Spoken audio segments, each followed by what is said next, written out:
You've read the books. Rich Dad, Poor Dad, The Psychology of Money. I will teach you to be rich, maybe The Millionaire Next Door, maybe a few others. You listen to the podcasts. You watch the YouTube channels. You follow the finance accounts on Instagram and Twitter. You know what a Roth IRA is. You understand expense ratios. You can explain dollar cost averaging at a dinner party. You are, by any reasonable definition, financially literate. And yet, the credit card balance is still there. The investing hasn't started and stopped. The budget exists in a spreadsheet that hasn't been opened in 4 months. The emergency fund is still at the same number it was a year ago. You know what to do. You're just not doing it. And the strange part is, you keep consuming more content, more books, more podcasts, more videos, as if the next piece of information will be the one that finally makes it click, that finally produces the change. It won't. Not because the content is bad, because information is not the bottleneck. You don't have a knowledge problem. You have a behavior problem. And behavior problems are not solved by more knowledge. Today, we're going to talk about why financial literacy without behavior change is just expensive entertainment, why knowing and doing are not the same thing, and what it actually takes to close the gap between the two. The knowledge-action gap. There is a well-documented phenomenon in psychology called the knowledge-action gap. People know they should exercise. Most don't exercise enough. People know they should eat better. Most don't. People know they should sleep more, stress less, drink less, save more. They know they don't do. This gap is not a character flaw. It is not laziness. It is not stupidity. It is the predictable result of how human psychology actually works, and it is particularly severe in domains where the benefits are delayed, invisible, and abstract, while the costs are immediate, concrete, and social. Financial behavior is the perfect storm for knowledge-action gap. The benefit of investing today is invisible and arrives decades from now. The cost of not investing today is also invisible. It's the compounding that silently doesn't happen, the future that's slightly smaller, the options that quietly disappear. Meanwhile, the pleasure of spending is immediate. The social reward of consumption is real. The lifestyle that your peer group normalizes is visible every day. In that environment, knowing what's right and doing what's right are two completely different challenges. And financial literacy, the industry, the content, the books, the podcasts almost entirely addresses only the first one. The entertainment economy of personal finance. Let's be honest about what most financial content actually is. It is entertainment, not in a dismissive way. Entertainment is not worthless. But the financial media ecosystem is optimized for engagement, not for behavior change. Those are not the same objective. They often work against each other. Content that changes behavior is uncomfortable. It requires confronting the gap between what you know and what you're doing. It requires sitting with the discomfort of that gap rather than filling the discomfort with more information. Content that generates engagement is stimulating. It gives you the feeling of learning without the friction of changing. It activates the reward system, the sense of progress, of being informed, of being part of a community of people who take money seriously without requiring anything difficult. This is why the most popular financial content is often the most conceptually fascinating and the least behaviorally useful. The story of how compound interest makes you a millionaire. The case study of the janitor who quietly accumulated $8 million. The breakdown of how billionaires structure their assets. All interesting, all shareable. Almost none of it changes what you do on Tuesday morning when you're deciding whether to transfer money to your investment account or leave it in checking because something might come up. The financial content industry is not incentivized to change your behavior. It is incentivized to keep you coming back. And the best way to keep you coming back is to make you feel informed and engaged, not to make you uncomfortable enough to actually change. Why more information doesn't produce more action. Here's the mechanism that makes this so persistent.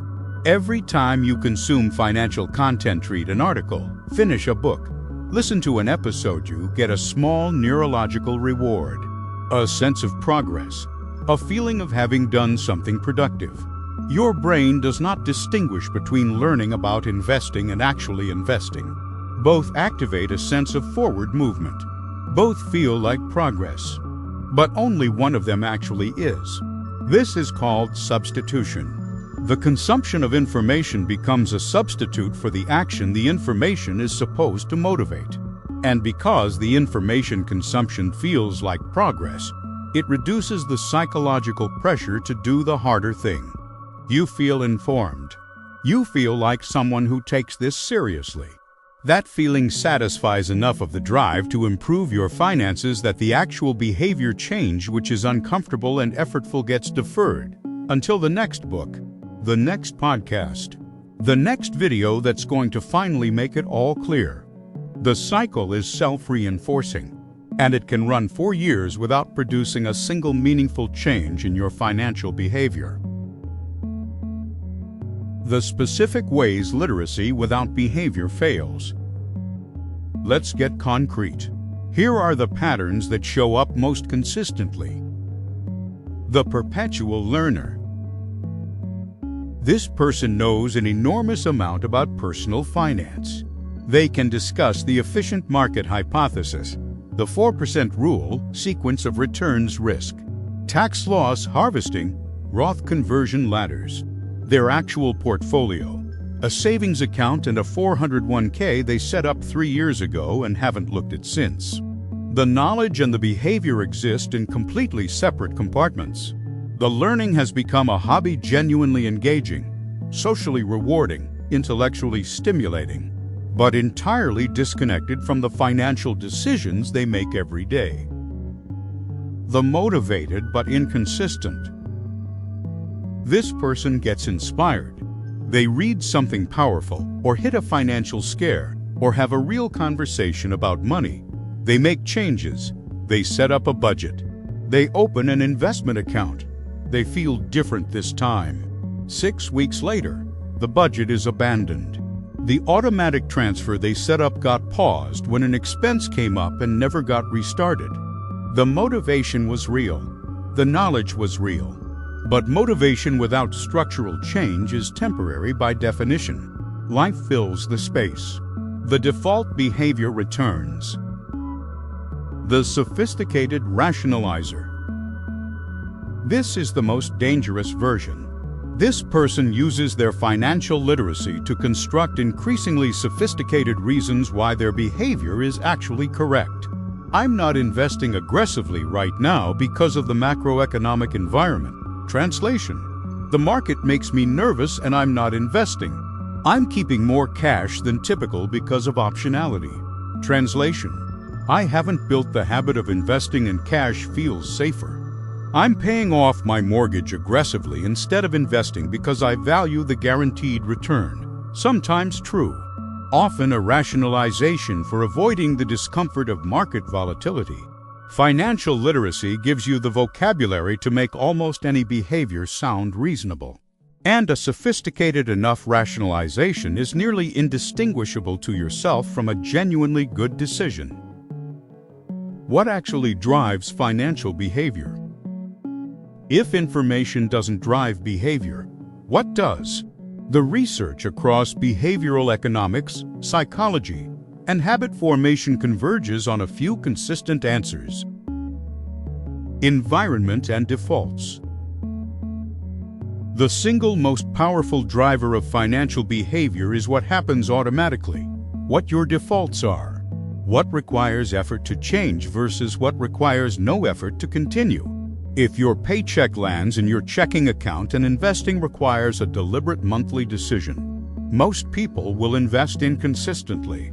If your paycheck lands and a portion is automatically routed to an investment account before you see it, most people will invest consistently.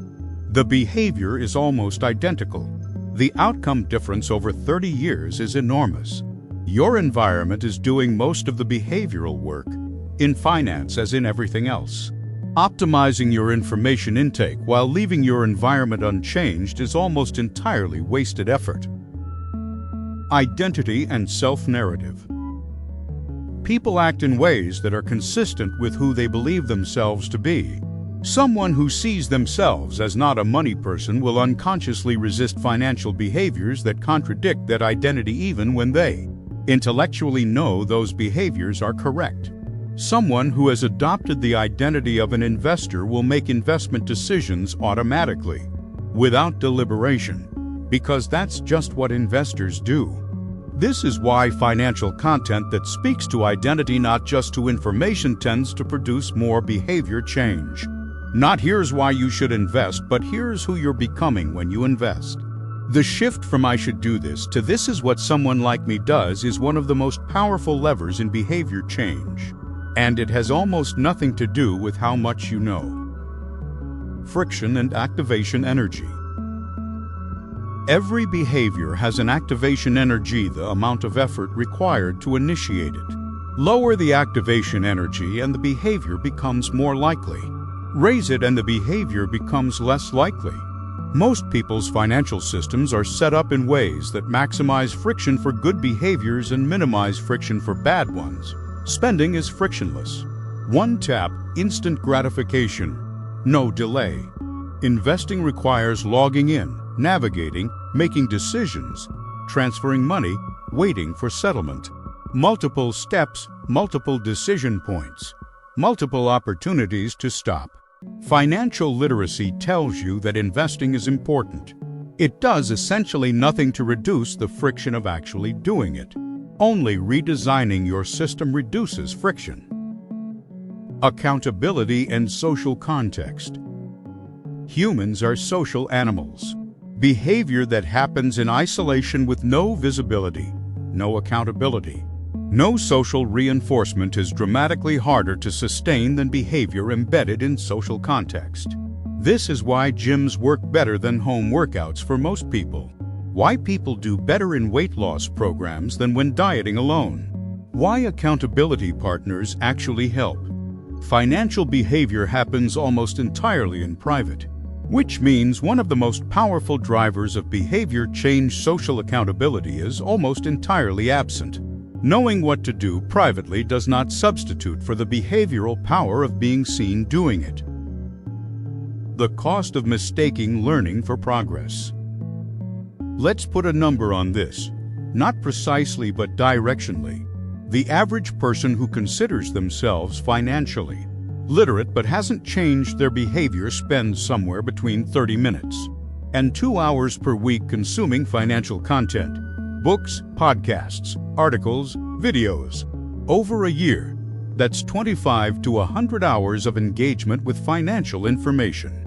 Now ask, how many of those hours produced a specific, measurable change in financial behavior? A new automatic transfer that's still running 6 months later.